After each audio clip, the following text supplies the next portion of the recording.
Early morning sa labas ng school, maraming estudyante ang nagmamadaling pumasok sa klase na walang breakfast dahil mahal ang pagkain sa labas at kulang ang budget nila. Habang ang iba ay nagrereklamo, may isang student na nakapansin ng problema at naisip gumawa ng solusyon. Guys, napapansin ko madalas tayong gutom before class. What if magbenta tayo ng simple breakfast for only 50 pesos? That's a good idea. Mura siya and swak siya sa budget ng mga students. If mabilis ang service, bibili ako every morning. Entrepreneurship is not just about taking risks.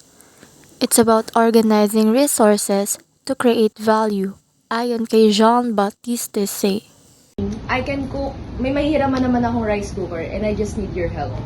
Ako na bahala sa pagluluto before class. I will handle and selling food na lang. I prepare the ingredients para mabilis ang work. Here the ingredients, student-friendly ang price setup para tuloy-tuloy ang business ko. Pinagsama niya ang skills, tao at kagamitan upang makalikha ng produktong may halaga sa iba. Okay, luto na ang food. Have breakfast, rice and eggs for 50 pesos only.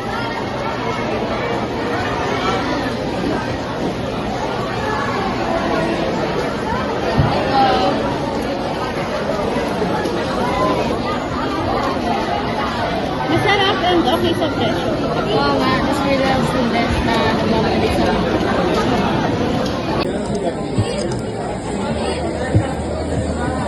Thank you guys! May profit tayo today so we will reinvest it na lang para mas gumanda pa yung service.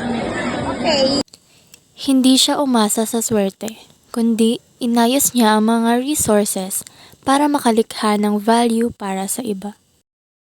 Entrepreneurship is about creating solutions using what you have. And that's how an idea turns into value.